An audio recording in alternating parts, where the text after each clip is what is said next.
Okay, here we are in Bethel, in the Perkins Pantry, where I've literally probably been devoted my life to the last 6 weeks at least to manufacturing what you see here.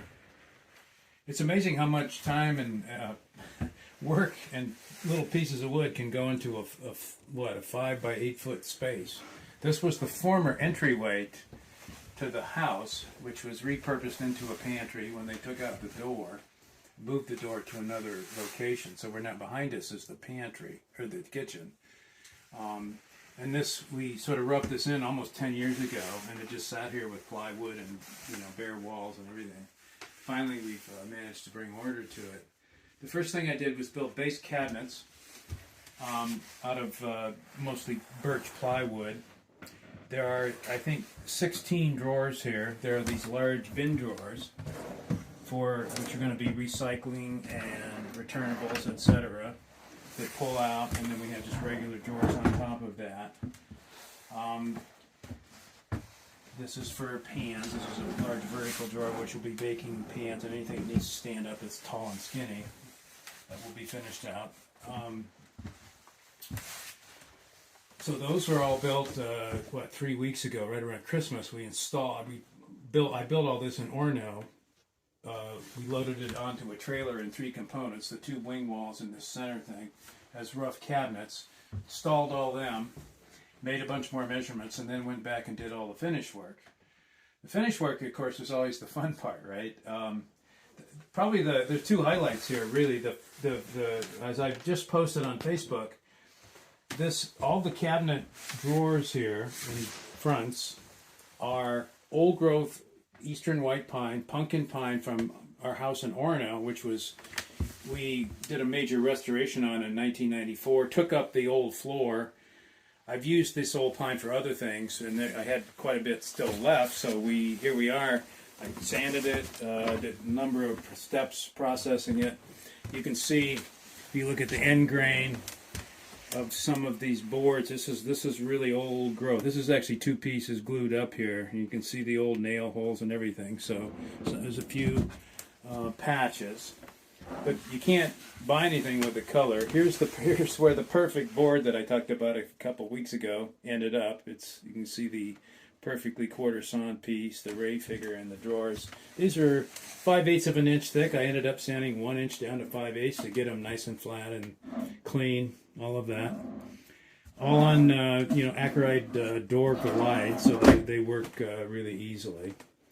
The upper cabinets are actually this one is 10-inch shelves, essentially two 1-foot shelves on this side. Again, faced with this is newer pine, just clear new pine, which will age eventually, looking like that.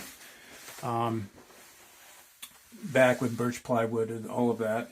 We also have, if you look down here, some touches Jessie added, where we have an outlet, a power strip with 6 outlets and USB capability, and a under-counter light, all wired in with new wiring that we also installed for this project. Under here, we had to do. There's going to be a sink here, an old vintage sink, which is being prepped for installation. See, we've got all the rough plumbing in place. There's a drain, and this needs 3 lines. It will have a hot and cold regular faucet, combo faucet, and an on-demand or a full-time like boiling water tap for making tea, whatever else you need really hot water for. Once that's installed, there's an outlet back there, a GFI, ready for it once we get that sink all ready. That is the 1-hinge door on Euro hinges. The final detail here, this is another great salvage project. This top is butcher block hard maple. These were 2-foot by 6-foot desks in the room 257 nutting, where I taught for many years, and many of my Facebook friends went to forestry school. These were ready to just be tossed out or repurposed somehow. In 2013, when they did a major rehab of nutting, they put in newer desks and tables for the students. So I salvaged a few of these And they've sat too since 2013. I ended up needing to re-glue some of these and re-sand them and everything, but that's the real deal, hard maple. Faced with, this is, the maple's 1.25 inches, and then I faced it with 1 3/4 by 1/2 inch thick cherry from probably their woodlot in Kenduskeag, cut 20 years ago probably.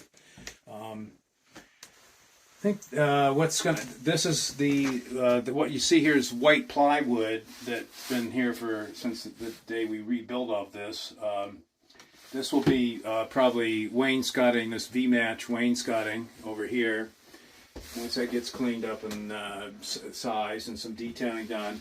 Below this, the backsplash around everything will be, I think the latest plan from Jessie is sort of a black slate tile. That'll be really fabulous. This windowsill is also hard maple that extends from wall to wall and under is a 6-inch wide piece of maple. And then finally this marble, which was the work surface, I guess salvaged from a coffee table, right? That was Gabe's grandmother Eleanor's coffee table that somehow ended up in our possession. Yeah, and look at, I mean, it's amazing how you get this cherry maple old growth pine now, the color. It's just like it grew there, right? It was like we poured it in place.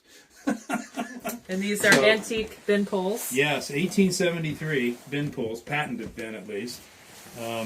Those match a set that we already installed in the kitchen, and the first set was found here in this house. The second set was found at an antique store in Gilead. And then, unbelievably, they still make replicas that you can get at the House of Antique Hardware. So the replicas went on the side walls, and the originals went on the window wall. And they say right on the back of them, patented 1873.